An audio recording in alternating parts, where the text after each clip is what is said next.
Ya, Assalamualaikum warahmatullahi wabarakatuh. Yang baru datang, selamat siang.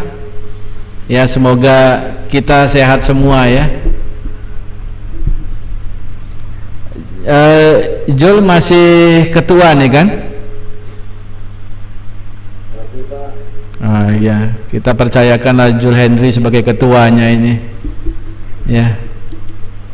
Ini pertemuan pertama. Insya Allah pertemuan ini kita buka dengan membahas silabus RP, RPS dan juga kontrak kuliah. Ya, Bapak coba share dulu daripada materinya.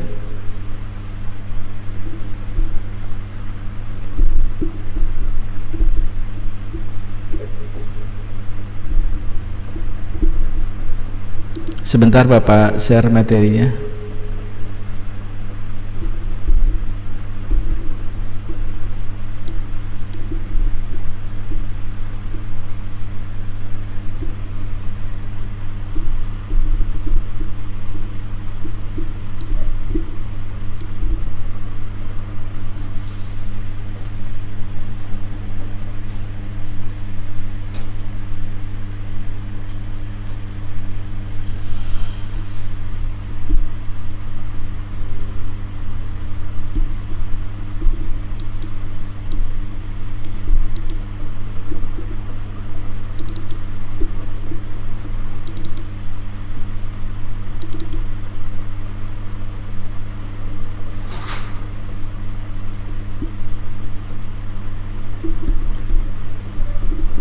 Ya, sebentar ini Bapak share dulu materinya.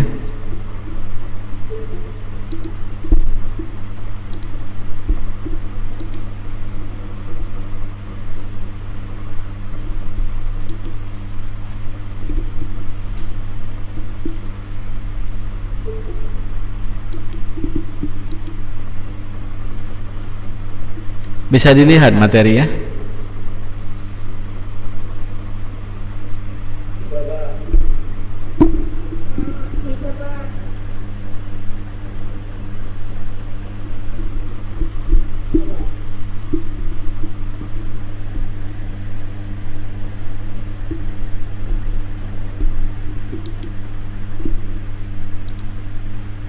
Oke ya, kita mulai saja untuk yang sesi kali ini. Jadi mata kuliah interaksi manusia dan komputer ini nanti Bapak awali dengan membahas,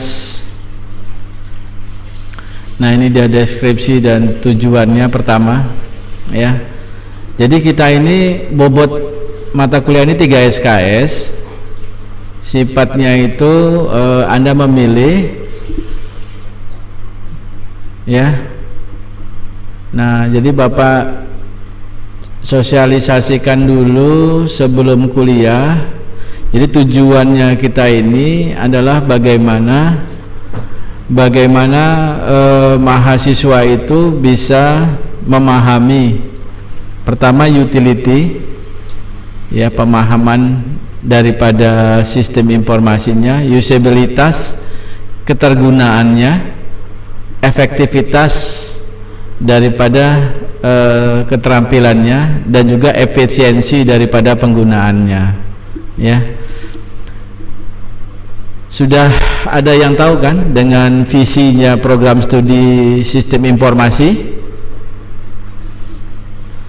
Kalau belum tahu, nah untuk visinya program informasi itu adalah menjadi program studi yang unggul dalam bidang sistem informasi berbasis mobile computing ya, di Sumatera tahun 2030.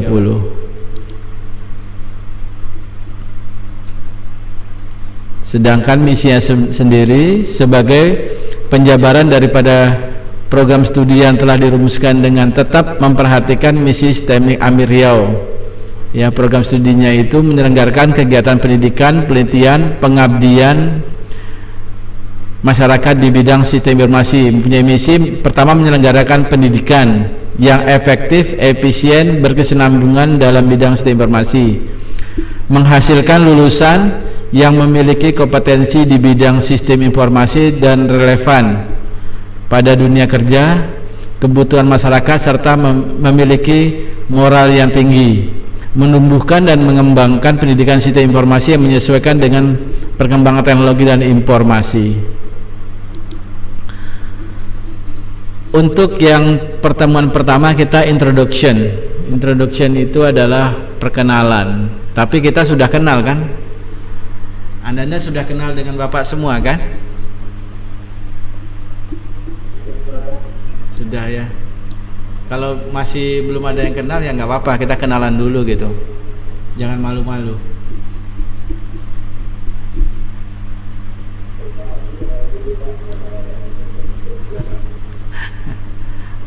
Ya, oke ya. Jadi kemarin gimana terakhir pertemuan dengan mata kuliah Bapak kemarin, apa yang menjadi catatan bagi Bapak sehingga nanti Bapak perbaiki dalam semester ini?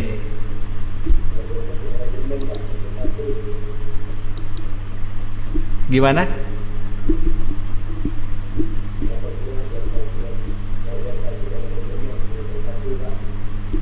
Oh gitu ya.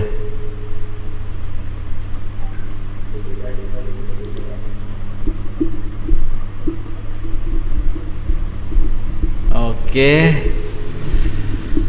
baik ya, nggak apa-apa lah. Kesannya kalau bisa kesan yang baik-baik aja lah ya. Jadi mata kuliah interaksi manusia dan komputer ini merupakan materi yang fundamental, yang paling di bawah sekali mata kuliah ini nih. Ya, jadi mata kuliah ini sifatnya itu adalah interaktif antara kita dan komputer itu sendiri. Ya, jadi di sini nanti Bapak akan mengenalkan beberapa materi yang sifatnya itu mungkin sangat mendasar. Contohkan itu adalah user face yang internal dan user face untuk apa, pengembangan ya, user interface dan user experience, UI dan UX.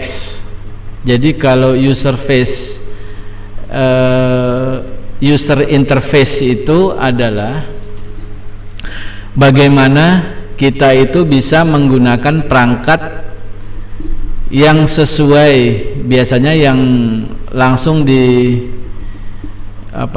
yang dikeluarkan oleh pabrik, oleh toko, kita menggunakan langsung. Jadi tidak perlu kita ganti-ganti atau di-upgrade lagi. Kalau user face experience itu biasanya kita beli dari toko, tapi ada kurangnya. Menurut Anda ada kurangnya, jadi kurang apa namanya, Anda kurang percaya diri lah menggunakan, apakah memorinya, apakah harddisknya, ataukah dalam hal ini mungkin VGA-nya ya. Zaman sekarang kan banyak yang menggunakan VGA, jadi VGA-nya itu harus VGA yang kompatibel. Jadi kalau Anda menggunakan untuk kerja ya biasanya sih semua komputer support. Tapi kebanyakan hari ini orang membeli komputer itu digunakan untuk multimedia. Multimedia itu bermacam-macam, bisa main game, bisa untuk aplikasi ya, yang membutuhkan spesifikasi daripada perangkat untuk grafisnya harus tinggi. Nah itu dia, itu yang pertama. Jadi untuk mengenalkan antara UI dengan UX, user interface dan user experience itu tadi pengembangannya ya.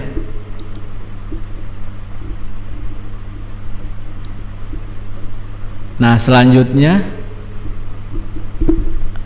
ini dia. Ini yang paling penting sebenarnya nih bagi Anda ini nih. Rencana pembelajaran atau RP, rencana pembelajaran semester dan kontrak kuliah. Lalu diawali dengan silabus. Tadi Bapak sudah coba membuat rekaman dalam bentuk video, tapi Bapak coba juga lah nanti ini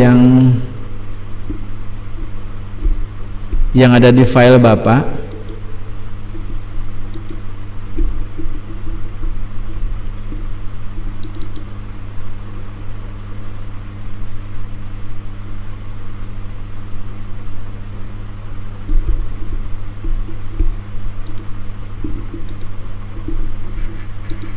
Banyak ya yang masuk ya.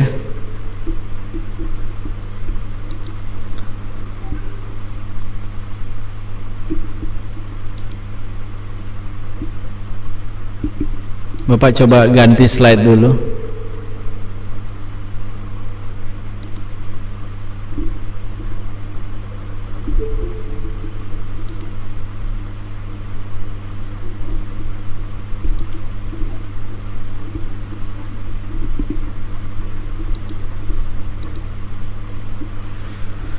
Bisa dilihat.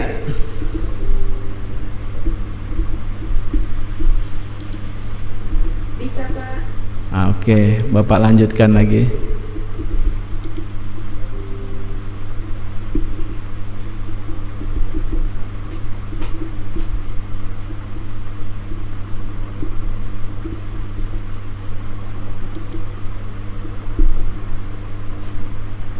Nah, ini di silabus namanya. Jadi silabus itu sama dengan GBPP. Jadi garis-garis besarnya daripada materi yang akan diberikan pada semester ini, ya. Bapak tidak akan bacakan, nanti Bapak akan share videonya kepada semua yang ada di sini. Ada 3 video yang Bapak akan share. Yang pertama silabusnya sendiri, yang kedua itu ada RP, rencana pembelajaran, yang ketiga itu RPS, rencana pembelajaran semester dan kontrak kuliah. Karena di sini harus juga kita sepakati dari awal, karena nanti sewaktu Anda menulis EDOM, di situ akan ditanyakan salah satunya apakah sudah dikenalkan RP, RPS, silabus, kontrak kuliah di awal perkuliahan. Jadi yang Bapak ingin sampaikan ini, memang ini hak Anda untuk mengetahui dari awal bahwasannya materi-materi yang akan diberikan, nah seperti ini kira-kira, ya. Bapak bacakan aja atau nanti Bapak kirimkan videonya, baik ya.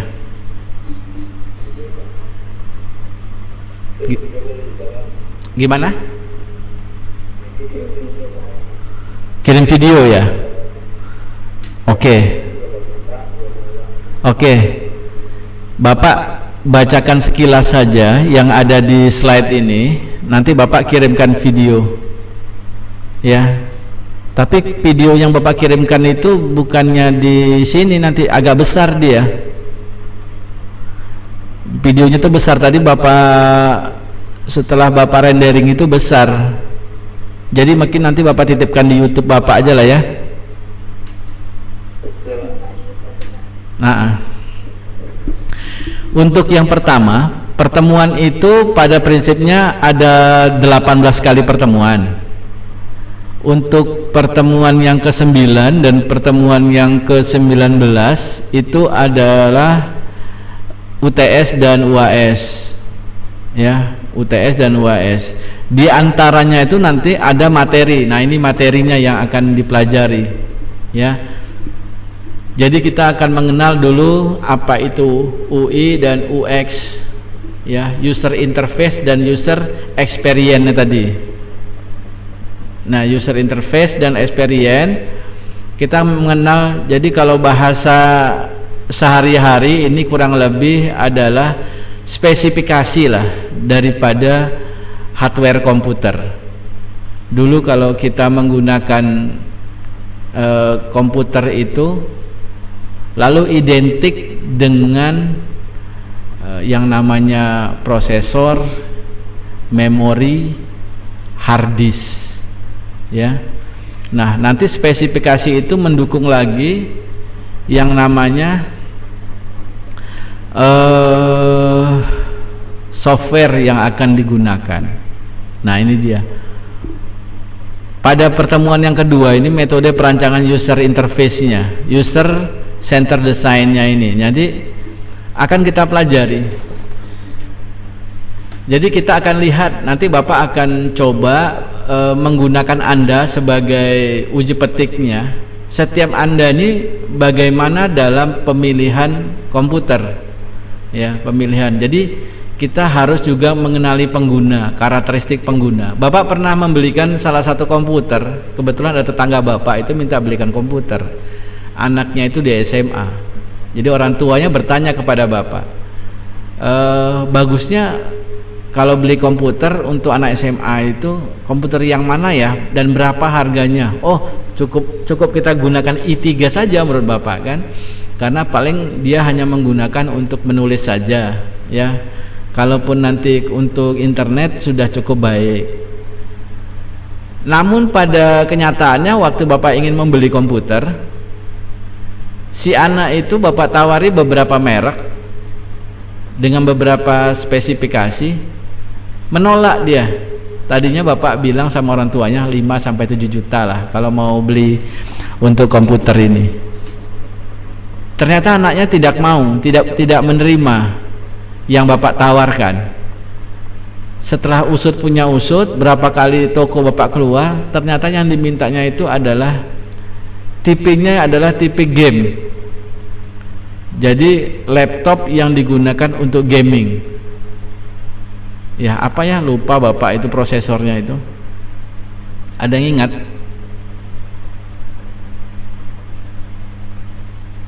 Laptop yang support untuk game. Jadi tadinya Bapak prediksi hanya 7 juta, ternyata kenyataannya itu harganya bisa sampai 12 juta. Nah, yang ini yang menjadi dilema bagi Bapak itu tuh. Jadi bagaimana Bapak tidak menanyakan dahulu kepada si anak bahwasannya yang akan pakai itu anak bukan orang tuanya. Ternyata anaknya pinginnya tuh komputernya tuh bisa mengetik, bisa juga internet, dan juga bisa main game. Nah, kalau zaman sekarang, kalau untuk yang itu tentu high tech bahasanya, high teknologi, nggak bisa komputer sembarangan. Nah, ini dia, ini yang akan kita gunakan nanti. Lalu kita akan definisikan. Jadi membeli komputer itu, membeli komputer ada faktor bisnisnya. Faktor bisnis. Orang yang jual bisnis, kita yang beli bisnis. Kalau ya orang jual udah pasti bisnisnya jelas. Kalau kita yang membeli, faktor bisnisnya apa? Ya kita gambling juga kan. Kalau saya beli yang ini, ternyata nanti tidak support dengan beberapa software, lalu dipakai hanya bisa untuk beberapa tahun saja, kan kita rugi gitu. Itu sisi bisnisnya. Lalu bagaimana cara pemilihan? Nah, ini nanti pada pertemuan keempat kita akan bahas, ya.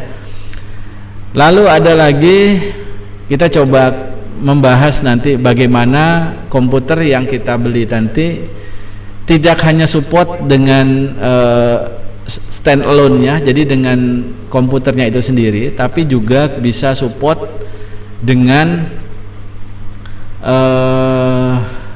perangkat-perangkat di luar. Contohnya mungkin jaringan, contohnya mungkin perangkat-perangkat peripheral lainnya, ya, perangkat-perangkat yang extended yang ditambah lagi di situ, bisa dipadu-padankan di dalam komputernya itu. Nah, ini dia. Lalu kita coba akan membangun skema. Kira-kira kalau kita beli satu komputer, kita ingin mengetahui komputer itu yang dipilih dari aspek apa saja gitu, ya. Jadi kalau Anda kuliah di STEMI Amik Riau, kalau patokannya hanya membeli komputer tuh i3 gitulah ya. i3 itu kisaran dari harga 3 juta sampai 5 juta. Itu pun generasi ke-5, generasi ke-6 daripada i. Kalau generasi ke-9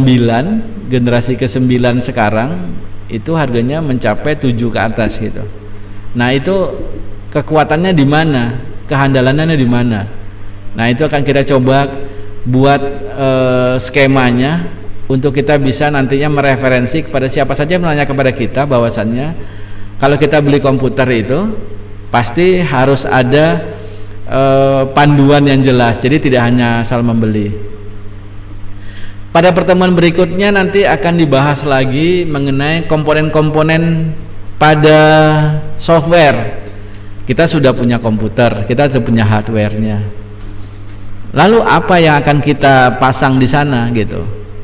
Dari Windows-nya, dari aplikasinya, dari software-software pendukung lainnya apa yang akan kita gunakan. Nah, ya.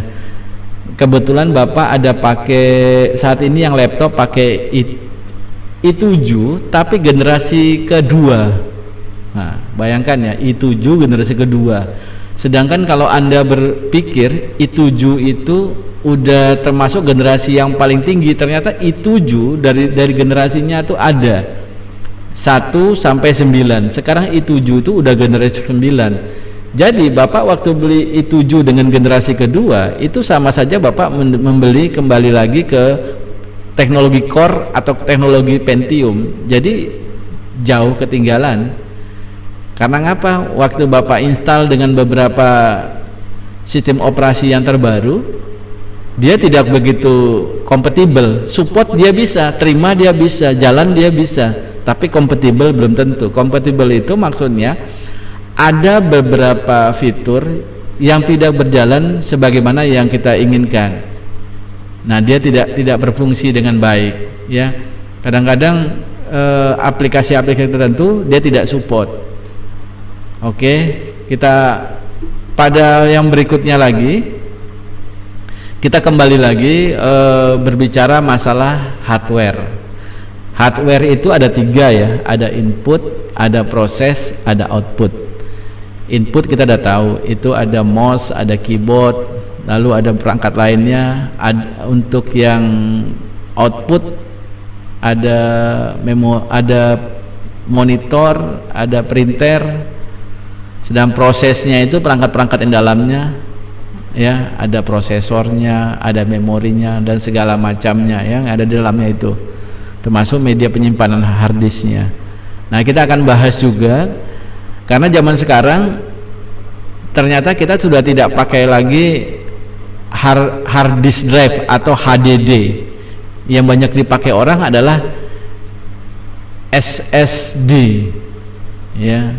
Jadi apa kehandalan daripada SSD dibanding dengan hard disk? Kalau hard disk itu terbuat dari rangkaian cakram. Jadi piringan yang dibaca lalu dia berputar terus dibaca. Jadi kecepatannya akan kalah. Tapi kalau SSD itu dia dibangun menggunakan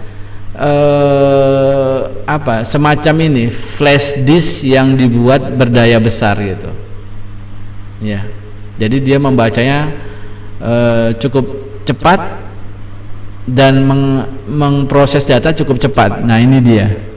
Ya, jadi bagaimana bentuk sesungguhnya nanti kita akan bahas juga, termasuk nanti bagaimana perangkat input, perangkat output yang sekarang, khususnya perangkat output ya. Perangkat output, Anda mungkin beli beberapa monitor, mungkin monitor yang Anda beli itu bagi Anda biasa, bagi orang sih biasa-biasa saja, atau bagi Anda wah yang penting besar. Ternyata tidak begitu. Sama dengan beli HP ya, ada yang TFT, ada yang AMOLED, ada yang Gorilla Glass. Nah, jadi macam-macam. Nanti kalau di monitor apalagi yang menjadi spesifikasi daripada output tersebut ya. Oke, pada materi-materi berikutnya nah nanti kita gunakan juga aplikasi apa kira-kira yang cocok ini untuk komputer kita yang akan kita gunakan. Kalau seandainya Bapak punya i5 lah, i5 generasi ke-6, generasi ke-7 ya. Kembali lagi sekarang generasi ke-9 ya. i5 itu lebih unggul dibanding i7 generasi kedua gitu. Jadi lebih handal lagi. Nah, tapi di situ apa yang membuat dia berbeda daripada setiap generasinya? Nanti kita akan coba bahas berdasarkan daripada implementasi penggunaan software dan juga aplikasi yang mendukung di sana ya. Karena kalau namanya komputer itu yang menentukan itu ada 3. Yang pertama itu prosesor, yang kedua itu memori, yang ketiga itu hard disk ya. Nah, 3 ini yang kalau faktor pendukung lainnya baru berkenaan dengan apa namanya komponen-komponen lainnya ya. Sekarang juga salah satu yang mendukung itu kita mungkin sebagian masih menggunakan VGA ya. Jadi untuk kalau konektor di memori itu kita masih yang menggunakan bentuknya VGA. Sekarang sudah mulai ditinggalkan, beralih ke HDMI. Nah, ini dia. Ini yang menjadi salah satu keunggulan-keunggulan. Keunggulan ini bagaimana? Nanti kita bahas juga. Lalu ada juga lagi yang untuk user interface ini kita gunakan untuk apa? Berbasis ke online. Ya, kalau berbasis ke online ini bukan semuanya komputer support ya. Apalagi yang berbasis kepada multimedia. Jadi dia online, full HD, video, audio, lalu menggunakan durasi yang panjang. Apalagi kita melakukan rendering di situ. Nah, ini sangat erat hubungannya dengan bagaimana kita memanage daripada.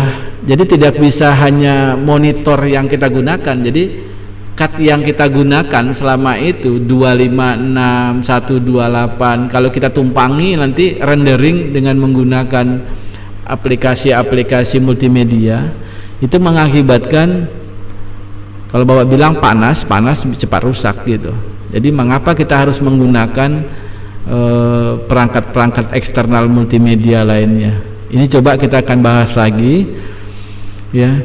Lalu yang selanjutnya itu ada prosesnya itu untuk yang ke-9 feedback guides dan asistensi, menyediakan feedback dengan tepat ya. Kira-kira kalau kita lagi mencetak, mengeprint atau kita mengirim sesuatu lalu dia feedback ke kita, memberitahu sukses atau fail atau gagal.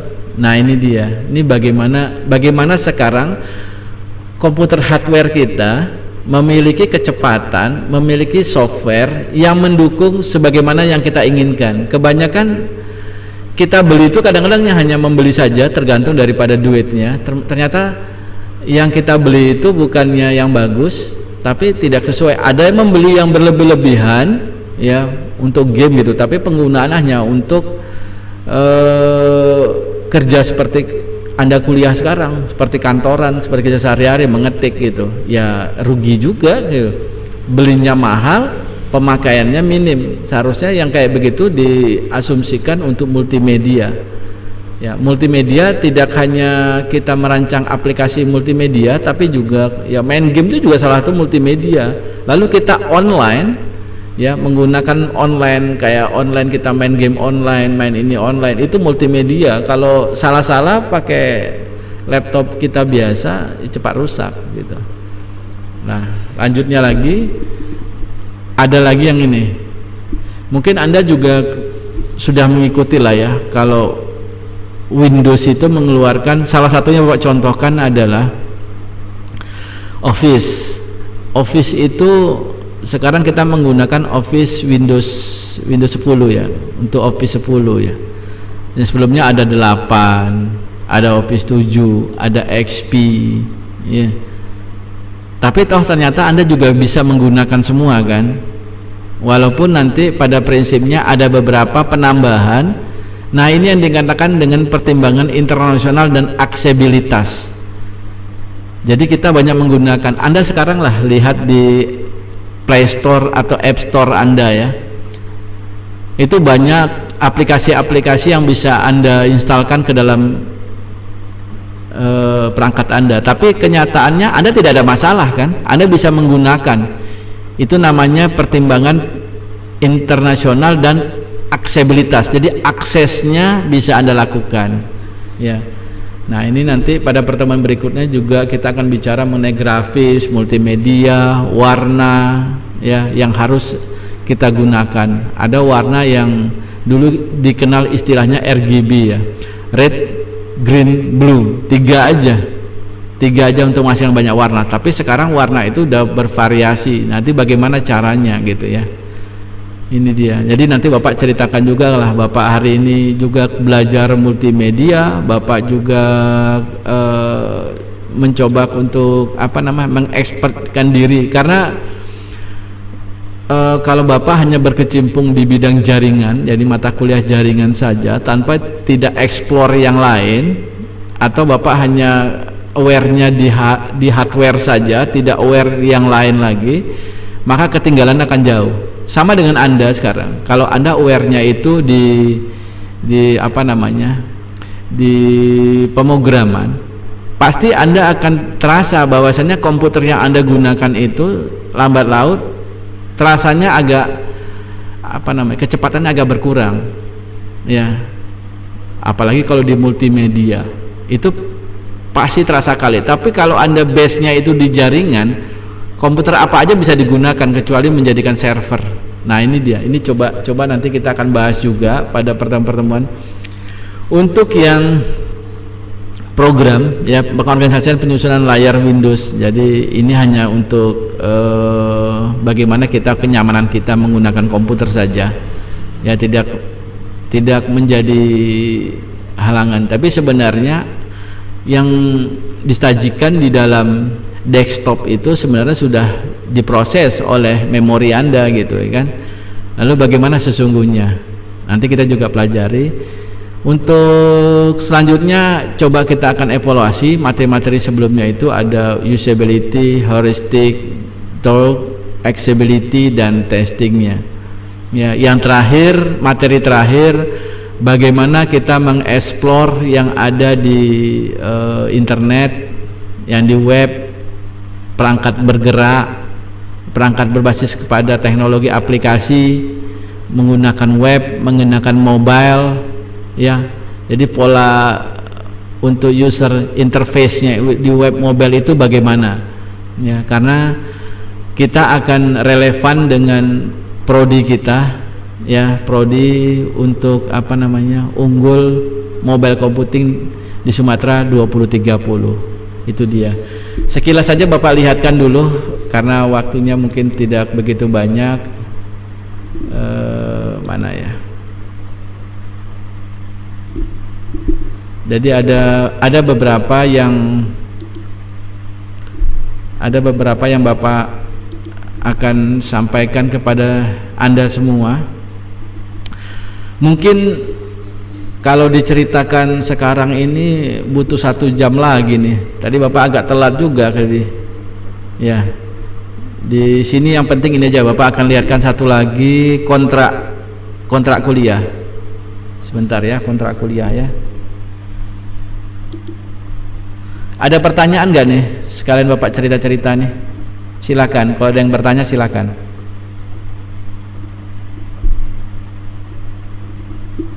Jul, ada pertanyaan nggak Jul? Nggak taunya tidur pula Jul di sana.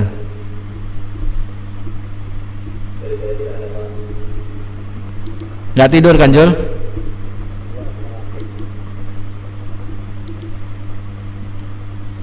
Ini enaknya kalau kuliah daring itu ya. Tapi menurut Anda enak apa enggak sih kuliah daring? Kurang enak ya, kurang seru ya. Iya, sebenarnya nanti. Nah itu dia. Tapi Bapak berusaha maksimal lah nanti bagaimana supaya kita antara teori dan sebenarnya ini kan teori, Tapi pada implementasinya itu ada praktek gitu. Ada praktek. Nanti bagaimana Anda kenal BIOS. Lalu kita akan refresh juga bagaimana ada instalasi. Ya, kita akan fresh lagi bagaimana cara menginstalasi daripada beberapa driver. Ya, coba kita lagi membahas. Nah, itu dia. Kita buat ada ininya. Nanti bagaimana caranya ya? Nanti apakah di video ataukah Bapak buat live atau bagaimana nantinya. Nah, ini untuk kontra ya. Untuk kontrak perkuliahan ini. Bisa dilihat, Jol?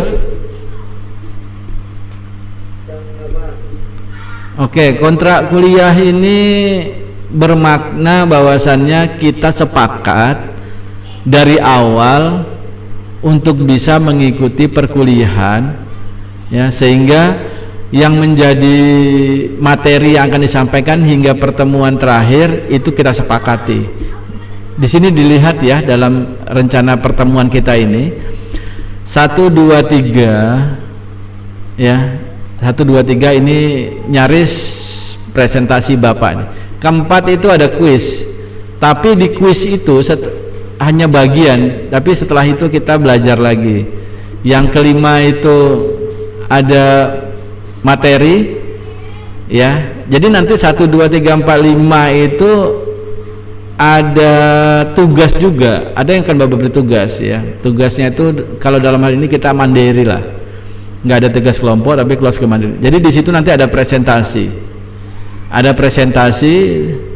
8 nanti teori lagi, teori dan praktek lagi. Bapak lihat nanti dari materinya apakah ada praktek. Kalau nggak ada praktek kita teori, kalau ada praktek kita praktekkan. Ke-9 UTS ya, UTS ini harus dilakukan gimana ya Bapak, nanti kita lihatlah apakah Anda harus pakai durasi waktu atau gimana nanti. 10, 11 masuk lagi teori, 12 kuis lagi. Setelah kuis ini tidak langsung selesai, tapi setelah kuis ini ada belajar lagi. 13, 14 itu ada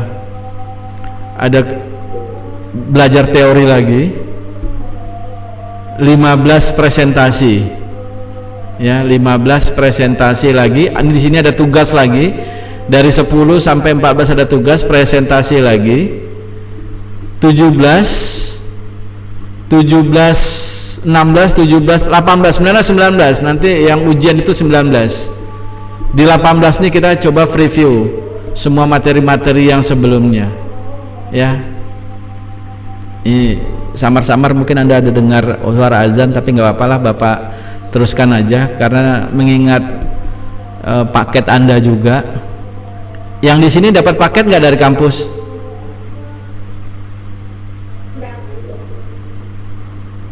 Setiap mahasiswa yang sudah registrasi itu harusnya dapat. Katanya pemerintah itu menyediakan sampai bulan Desember. Setiap bulannya dapat dari pemerintah.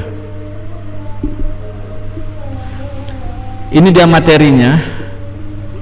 User interface dan user experience, software, hardware, brainware, instalasi, update. Ini hanya ringkasannya saja nanti.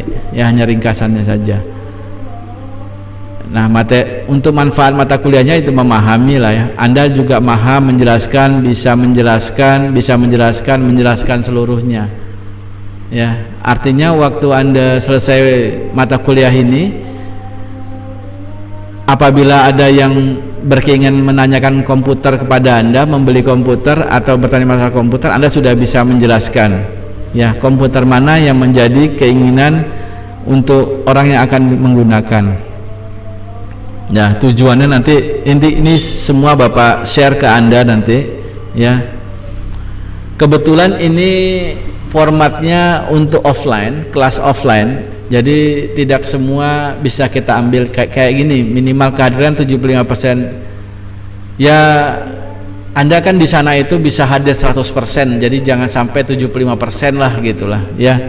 Tidak mengaktifkan HP. Kalau tidak mengaktifkan HP ya berarti nggak bisa kuliah nanti Anda kan. Nanti menyesuaikan aja mana yang bisa aja ya. Untuk penilaian masih yang seperti sebelumnya ya. Untuk mid semester 25, untuk UAS 30%, kuis 15, tugas itu 20%, kehadiran 10%. Ya, kehadiran 10%. Nah, ini dia. Nanti Bapak akan kirimkan begini nanti kepada Anda nanti. Bahkan kirimkan kepada Anda form yang kayak begini. Jadi nanti Anda isikan form ini, nanti di sampingnya Anda bisa kalau nggak tanda tangan pun nanti kasih nomor ini aja, nomor NIM Anda aja. Nah, itu aja lagi. Nah, untuk yang RPS-nya mungkin terlalu banyak ya, RPS terlalu banyak. Nah, semuanya tadi silabus, kontrak kuliah, RPS semua sudah Bapak buatkan dalam bentuk videonya, video audionya udah Bapak buatkan. Jadi nanti silahkan Anda cek saja di YouTube Bapak ya. Ada yang udah kenal YouTube Bapak belum?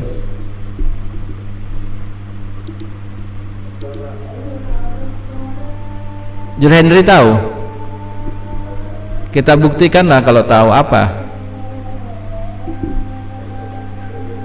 Hah?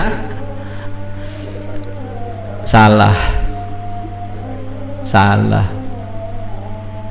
Berarti belum ada yang kenal dengan YouTube Bapak ya.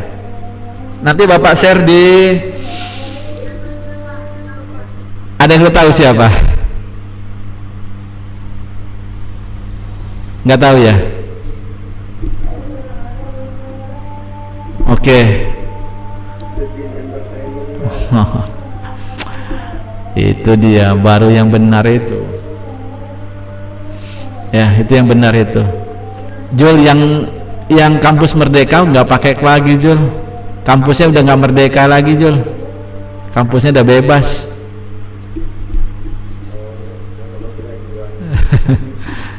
Jadi nanti kalau ke sana, ke YouTube Bapak ya, tinggalkan jejak lah di sana ya.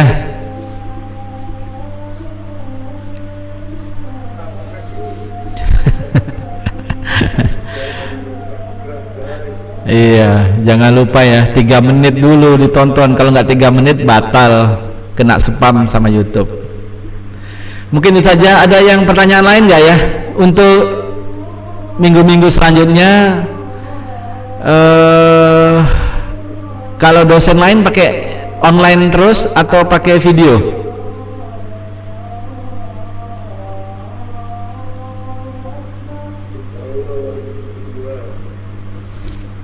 Bagaimana, Dian?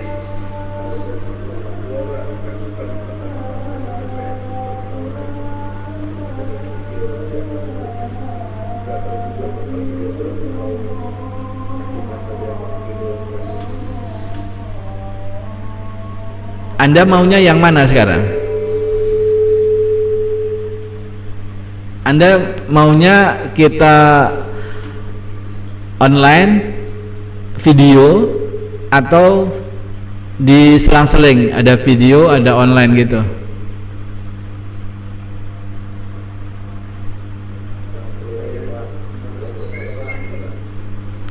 Kalau pas ada praktek maunya ya kita online ya, tapi kalau teori bisa dalam bentuk video nanti ya. Oke.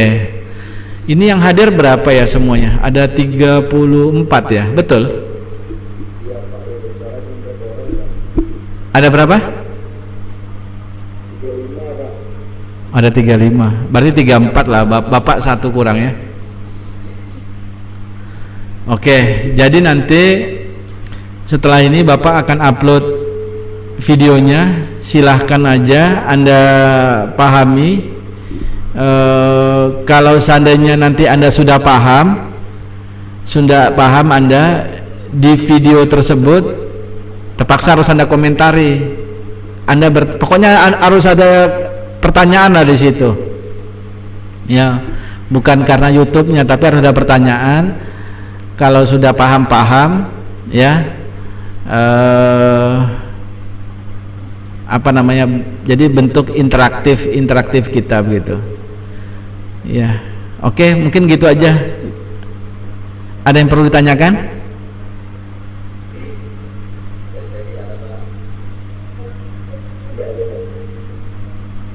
Iya, Martini,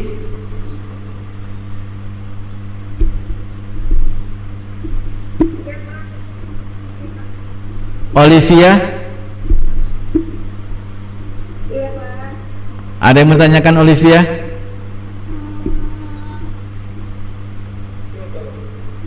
Tommy, ada yang tanyakan Tommy? Cukup? Oke ya. Jadi absennya, nanti absennya Bapak lihat dari kunjungan Anda. Berarti kalau Anda ada lihat video itu, berarti tinggalkan aja pesan di sana. Berarti ada 34 orang di sana yang komentar aja lah mengenai apa saja di situ ya, aja saja. Jadi itu bentuk daripada absensi Anda. Akan Bapak salin ya. Paham?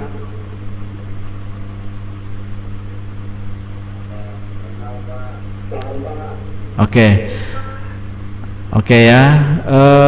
Terakhir dari Bapak, pertama Bapak mohon maaf tadi udah keterlambatan kita masuk. Yang kedua, tetaplah jaga kesehatan ya. Semoga pandemi ini cepat kita bisa kuliah ke kampus lagi ya. Itu aja dari Bapak. Terima kasih, mohon maaf. Assalamualaikum warahmatullahi wabarakatuh. Selamat sore. Bukalah moodnya semuanya. Rati Rahmadani.